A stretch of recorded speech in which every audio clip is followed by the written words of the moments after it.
نحمده ونصلي على رسوله الكريم اما بعد۔ برادران ملت و شہدائیان رسالت، جب گلستہ کو خون کی ضرورت پڑی، سب سے پہلے ہی گردن ہماری کٹی۔ پھر بھی کہتے ہیں ہم سے یہ اہل چمن، یہ چمن ہے ہمارا تمہارا نہیں۔ زور و ستم کی تھپیڑوں نے ہمیں چور چور کر دیا ہے۔ ظلم و استبداد کی زہر آلود ہوا پوری فضا کو مسموم کر چکی ہے۔ غضب بالائے غضب یہ کہ ہندو ہندی ہندوستان، ملا بھاگو پاکستان کے نعرے لگ رہے ہیں۔ آزادی وطن میں مسلمانوں کے کردار کا انکار ہو رہا ہے، اور یہ دعویٰ کیا جا رہا ہے کہ جس وقت ملک کی اکثریت قید و بند کی صعوبتیں جھیل رہی تھی، جس وقت ملک کے نوجوان اپنے سینوں پر گولیاں کھا رہے تھے، اس وقت مسلمان عافیت و اطمینان کے زاویہ راحت میں پڑا ہوا تھا۔ اس وقت مسلمان خواب و خرگوش میں مصروف تھا۔ گویا ہندوستان پر مسلمانوں کوئی احسان نہیں، مادر وطن پر مسلمانوں کوئی حق نہیں۔ اے چمنستان ہند کے اندلیبوں، کیا وقت یاد نہیں جبکہ ہندوستان میں صنف نازک پر ظلم و ستم کے پہاڑ توڑے جا رہے تھے؟ شوہر کے مر جانے پر بیوی کی بھیٹ چڑھا دی جاتی تھی، ستی کا رواج عام ہو چکا تھا، ہر ایک شراب جوئے میں مست ہو گیا تھا۔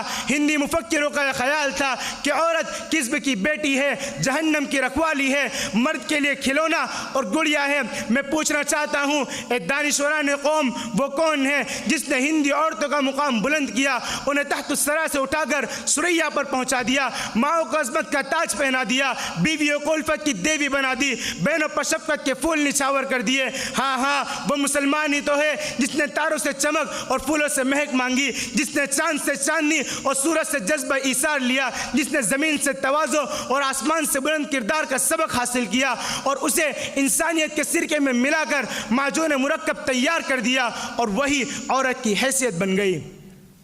سامعین کرام، ذرا آزادی وطن کی تاریخ کو یاد کرو کہ 16ویں صدی ختم ہونے کو ہے۔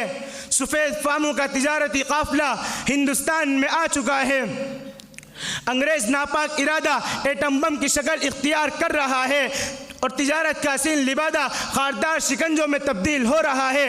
بالآخر ایک وقت وہ بھی آیا کہ انگریز ایٹم بم پھٹ پڑا اور ہندوستان غلامی کے طوق سلاسل پہننے پر مجبور ہو گیا، اور رفتہ رفتہ انگریزوں نے امن و شانتی کا گلا گھونٹ دیا اور وحشت و بربریت کا بازار گرم کر دیا، اور صفاقی اور درندگی کا ایسا دہانہ کھولا جس کے سامنے چنگیز و ہلاکوں کی دستیاں بھی مات کھا گئی۔ مگر کب تک؟ جب ظلم و ستم کا پانی سر سے اونچا جانے لگا اور اس کی آوارہ موجیں قصر ایمانی کی دیواروں سے ٹکرانے لگی، تو محمد بن قاسم کی عظمت، غوری کی غیرت اور صلاح الدین ایوبی کی ایمانی فراست جاگ اٹھی، اور مسلمان قائدین کو للکارتے ہوئے کہا، اے قوم کے جالو، تم وہی تو ہو جس کی ہیبت سے صنم سے میں ہوئے رہتے تھے، جس کی ہیبت سے صنم سے میں ہوئے رہتے تھے، منہ کے بل گر کے ہوا اللہ احد کہتے تھے۔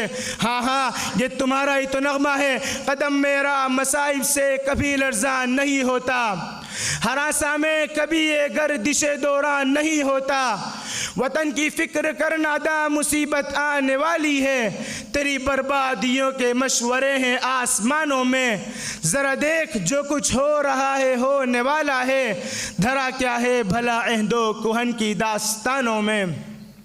اس للکار کا سننا تھا کہ مسلمانوں میں نئی روح پیدا ہو گئی اور میدان کارزار میں کود پڑے۔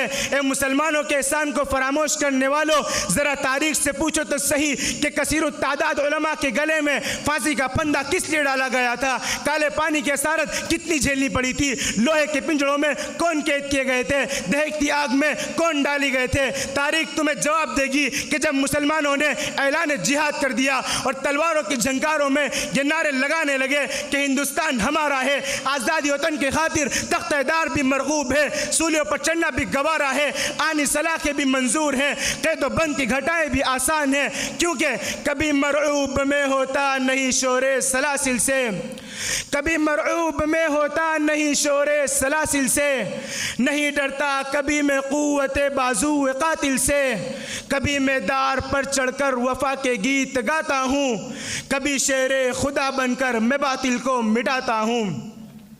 اگر آپ ہندوستان کی تاریخ پر نظر ڈالیں گے تو کہیں سید احمد شہید بریلوی طوفان کی طرح امڑتے ہوئے نظر آئیں گے، تو کسی محاذ پر شاہ اسماعیل شہید بجلی کی طرح کڑکتے اور گرجتے ہوئے نظر آئیں گے تو کسی انگریزی خرمن پر مولانا یحییٰ علی صادق پوری اور مولانا جعفر علی تھانسیری مچھلی کی طرح تڑپتے ہوئے نظر آئیں گے تو کہیں عطا اللہ شاہ بخاری شمشیر برہ کی طرح دشمنوں کو کاٹتے ہوئے نظر آئیں گے تو کہیں شیخ الاسلام مولانا حسین احمد مدنی اور مولانا ابوالکلام آزاد کے جوش ایمانی عزم اور آہنی کے مظاہرے پاؤ گے۔